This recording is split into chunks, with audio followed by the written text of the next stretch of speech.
Ma asun hetkel 50-aastase ajalooga õppekeskuse juures, kus omal ajal sirgusid väga tublid töölised tehas Dvigateli jaoks. Tere tulemast Tallinna Lasnamäe mehaanikakooli. Tallinna Lasnamäe mehaanikakooli praegune direktor on ametis olnud juba aastast 2006. Härra Dmitri, mis selle aja jooksul vahepeal muutunud on? Ma arvan, et ma olen õnnelik inimene, sest just tol ajal hakkasidki suured muutused toimuma. Tänu Euroopa abirahale me suutsime paika panna oma visiooni, missugusega me tahaksime kooli näha. 10 aastat on möödas, aga meie maja ja meie praktiline baas vastab veel tänase päeva nõuetele ja ma arvan, et isegi lähemal 5 aastal tulevikus me saame seda baasi kasutada. Suutsime mitte ainult renoveerida, vaid ka juurde ehitada. Laiendasime klasside ruumid ja panime püsti ka klaasmaja läbi 2 korruse, et ilusasti korraldada ehitustööd. Kuid ma arvan, et kõige suurem uhkus seisneb selles, et meie suutsime eelarve kokkuhoiu arvelt osta kõige kaasaegsemad CNC treemis ja freesimispingid. Tänapäeval õppetöökojad on tõesti vastavad Euroopa standardile. Me oleme ainuke kool vabariigis, kes oma põigust mitte vaid õpetada, vaid ka väljastada Euroopa keevitussertifikaate. Sel aastal kool tähistab 50 aastat kooli algusest ja suur kingitus on kooli jaoks just õpilaskodu. Ja viimane, mida me tahaksime teha, see on siis suur parkla, nii et järgmise etappina ja see kõik selle aasta arvu sees on siis lift ja pluss autoparkla. Minul sai isiklikult juba 40 aastat täis, et mida soovitada minusuguste täiskasvanute jaoks, kui on soovi ka veel õppida? Kõige vanem õppur meil on olnud 92 aastat, kes täiskasvanute koolituse egiidi all tuli siia arvutit õppima. Aitäh kutsumast ja sellise väärika juubeli nagu 50 aastat puhul teile palju õnne, edu, jõudu ja jaksu! Aitäh! Tallinna Lasnamäe mehaanikakooli logol on kujutatud ka hammasratta motiivi ja kooli arendusjuht Ene Pukk. See hammasratas ju tegelikult peegeldab väga hästi ka selle kooli erialade spetsiifikat. Jaa, esiteks hammasratas käib ringi ja nagu igiliikur ja sümboliseerib meie tehnilisi erialasid, et meil ei ole midagi pehmet, meil on metalli, meil on autosid, meil on maju, mida iganes on vaja hooldada ja remontida või metallist valmistada, siis sellega meie saame hakkama. Kutseõpet ilma tööandjateta ei ole ju mõtet teha, et kellele siis veel seda tööjõudu ette valmistada, kui mitte meie ettevõtetele.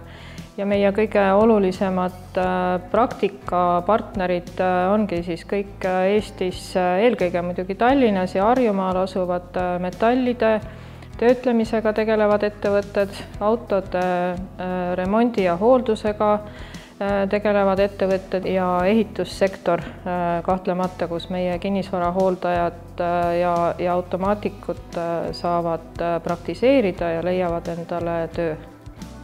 Ja siinsed õpilased saavad ju pisut nagu nuusutada ka elu piiri taga, et kuidas õppimisvõimalused välismaal on, et korraldate ka üldjuhul siin õpirännet.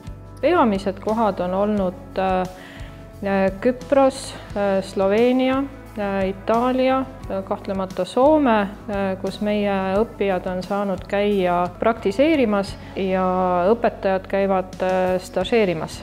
Teatavaks mõõdupuuks on ikkagi ka kutsevõistlused, et milliseid kohti te noppinud olete võistlustelt? Meie koolis toimuvad keevitajate kutsevõistlused, koolide vahelised. Samuti on eelmisel aastal ja sellel aastal plaanis sõiduautotehnikud, noormeister. Keevituses me nopime ikka sellised toredad esikolmiku tulemused ja meie võistleja on käinud ka Euroskillsil. Kui keeruline on siia kooli sisse üldse õppima pääseda, et kuidas sisseastumistega lood?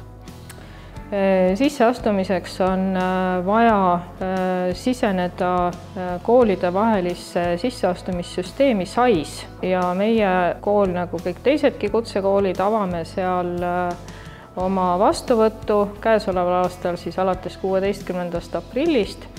Siis SAIS annab vestlusaja, millal me ootame õpilaskandidaati juulikuus siia vestlusele ja kutsesobivuse testile. Kelly on kinnisvarahoolduse esimese kursuse õpilane. Mida kõike siin kinnisvarahoolduse erialal õppida saab siis täpsemalt? Saab plaatida, saab erinevate maalritöötega tegeleda, võib ka muru niita. On tõsiselt väga palju, mida ma ei oskagi praegu öelda. Olen alles esimesel kursusel ja väga palju veel saab õppida. Mul on veel 2 aastat ees. Kuidas sul üldse meeldib siin koolis õppida? Õpetajad on head, hästi õpetavad, kõik on selge, head klassikaaslased, on tore õppida. Mida sa ütled teistele noortele, miks peaks just siia Tallinna Lasnamäe mehaanikakooli õppima tulema? Sellepärast, et kõik erialad, mida siin saab õppida, kelleks saab saada, see on väga kasulik. Sa näiteks oled kinnisvarahooldaja, siis sa ei pea kedagi kutsuma, et keegi teeks sul mingisugust tööd. Sa saad seda ise ära teha. Metalli erialade juht Enn teab meile täpsemalt rääkida ühest täiesti uuest õppekavast. Selleks on keevitus- ja metallitöö. Enn, mida see täpsemalt kujutab endast? Keevitus- ja metallitöö eriala siis näeb välja selline, et esimene õppeaasta on siis kõik eriala soovijad, metallitöödele soovijad siis üheskoos, saavad kõikidest erialadest ülevaate, õpivad kõiki ainemooduleid ja esimese aasta lõpul siis teeb õpilane valiku, et mida ta siis soovib täpsemalt õppida, millist eriala omandada. Ja siis ta valib kas keevitaja, treiali freesija või siis koostööluksepa eriala. Ja alates 2. aastast õpib ta siis ainult oma eriala aineid. 3. õppeaasta on siis praktika, kus ta läheb oma erialasele praktikale ja lõpetab siis kutseeksamiga, kus ta saab siis vastama eriala taseme 4 kutsetunnistuse. Kas metallitöö tänapäeval ongi selline nupukesed ja ekraanikesed? Nii ja naa, et see nüüd on meil siin näha, et see on nüüd selline väga ilus puhas töökoht, aga on ikka ka sellist natukene klassikalist metallitööd, siis kus tuleb inimene ikkagi rohkem kättpidi metallile kallale. Ja teil on õigus välja anda ka teiste Euroopa riikide poolt aktsepteeritud sertifikaate keevitajatele? Just, et Tallinna Lasnamäe mehaanikakoolil on siis ka sertifitseerimine, et me saame siis sertifitseerida keevitajaid. Et see annab siis õiguse töötada põhimõtteliselt kus iganes üle maailma.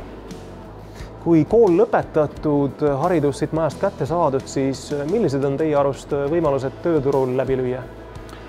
No hetkeseisu arvestades on tööturul ikkagi nõudlus päris suur.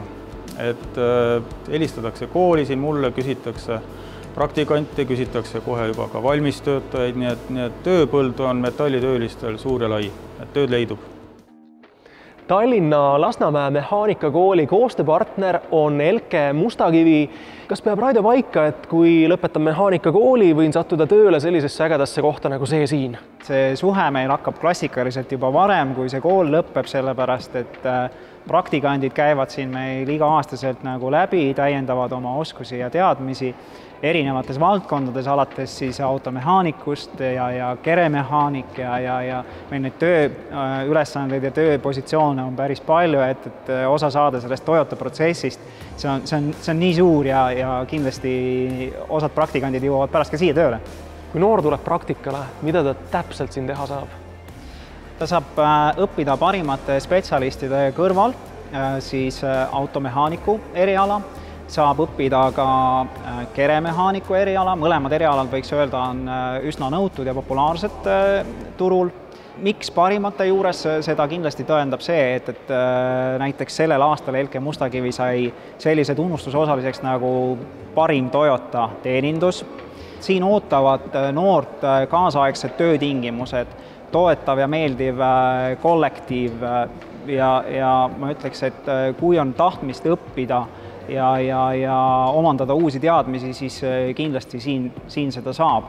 Ma arvan, et noore jaoks teeb praktikakoha esinduses oluliseks ja eriti hinnatuks see, et ta saab osa sellest suurest Toyota näiteks protsessist, et kuidas tuleks autot nagu kvaliteetselt hooldada, mis tagab selle auto toimimise pikkadeks aastateks, et see on kindlasti silmaringi avardav ja annab palju teadmisi ka tulevikuks, kui juba noor astub nii-öelda tööellu.